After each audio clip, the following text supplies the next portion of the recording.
Noong nakaraang buwan, isang nakagugulat at nakakatakot na karanasan ang pinagdaanan ng fashion icon at kapuso star na si Heart Evangelista at ng kanyang ina na si Cecilia Ongpoco habang nasa kanilang apartment sa Paris, France. Ayon sa kwento na ibinahagi sa isang vlog, tahimik ang gabi at tila normal lamang ang lahat, hanggang sa may hindi inaasahang pangyayari. Hindi umanulubusang naisara o naisakto ang paglalak ng pinto ng apartment. Dahil dito, nagkaroon ng pagkakataon ng isang hindi kilalang tao na makapasok sa loob ng hindi namamalayan ng mag-ina. Habang nasa loob sila ng unit, bigla umanong pumasok ang intruder hanggang sa silid kung saan naroon si Heart at ang kanyang ina. Laking gulat at takot ang kanilang naramdaman.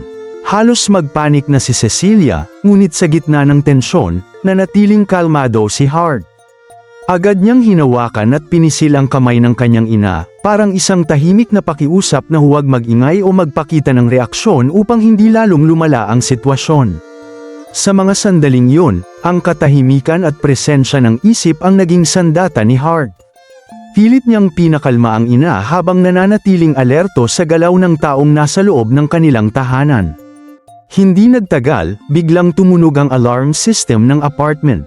Dahil dito, nagmadaling tumakas ang salarin bago pa man may mangyaring mas masama. Sa kanyang pagtakas, nakakuha umano ito ng isang bag na may laman na semi-precious stone. Sa kabila ng nakakatindig balahibong pangyayari, ligtas na nakalabas sa insidente ang mag-ina at walang nasaktan sa kanila.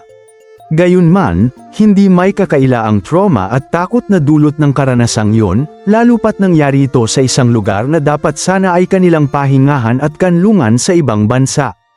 Kamakailan lamang ay magkasama ring dumalo sina Heart at Cecilia sa Paris Fashion Week, na naging espesyal dahil matagal-tagal din bago sila nakapaglakbay ng magkasama sa loob ng mahabang panahon.